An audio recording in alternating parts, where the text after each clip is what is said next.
Welcome to Truth Be Told About Going Wild. I'm your host, Robert Hensley, and this is the podcast inspired by the foundational principles of personal rewilding. Last week, I made a mistake. I said that we were talking about the fourth pillar, taking wild action. And we did talk about taking wild action, but that's actually the third pillar. The fourth pillar we'll get into next week.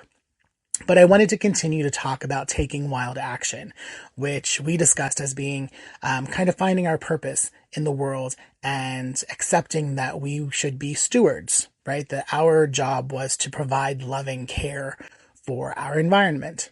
Now, I want to take that a step further because our environment, yes, it's nature. Yes, it's land, it's water, it's everything around us.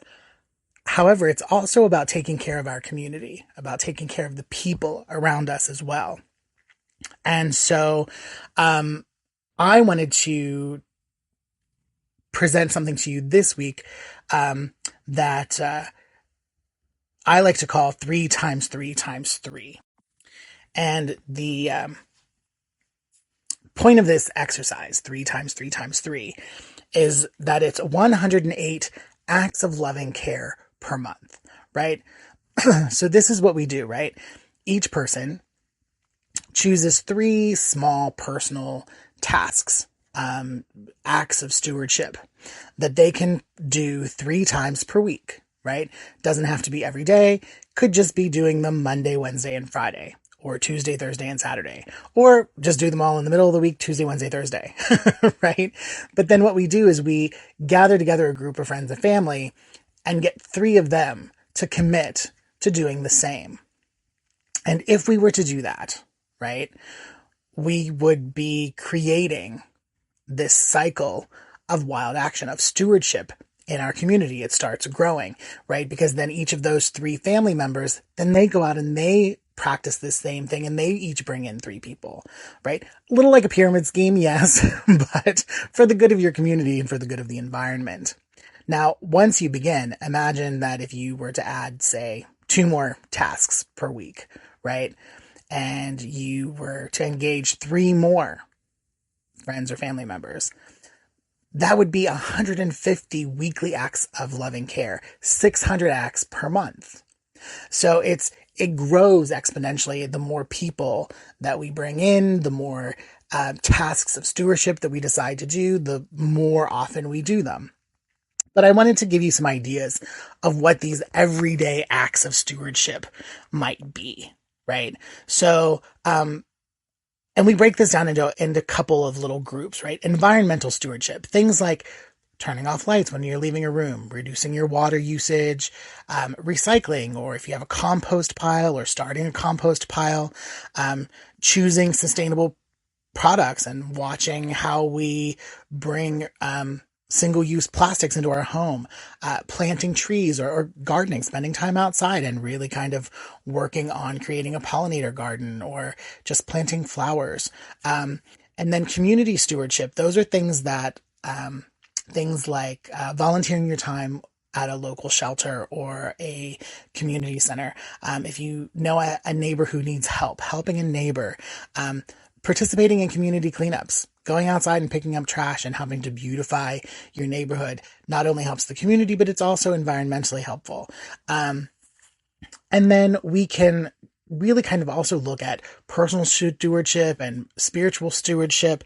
And those are things about like focusing on our health and well-being, taking time to meditate, to develop skills that we can use to help other people, being mindful, practicing gratitude, right?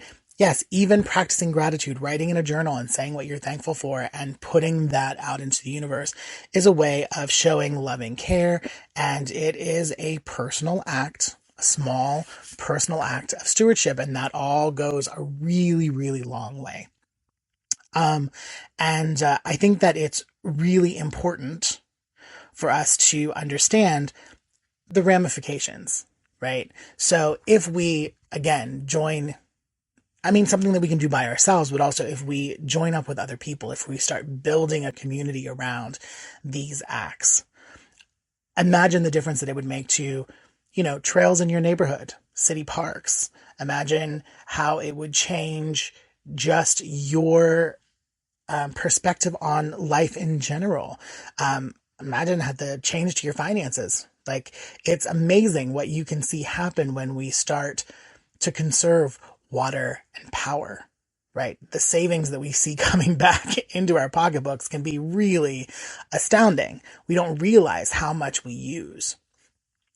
So that is the key of taking wild action. There are small, simple things that each of us can do. Again, I'm not saying to do it every day.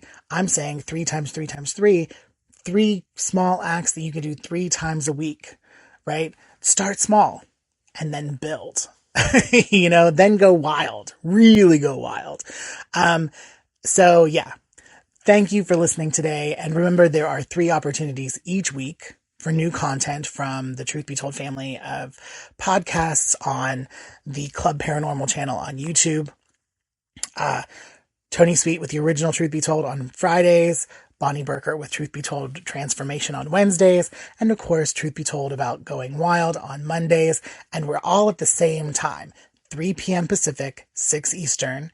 And if you have any comments, questions, concerns, or you'd like to learn more about Robert Hensley Nature Reconnect and what I do as a personal rewilding coach, please feel free to visit my website, www.rhnaturereconnect.com. Again, that's rhnaturereconnect altogether.com. And drop me a line, reach out. Would love to hear from you. And until next time.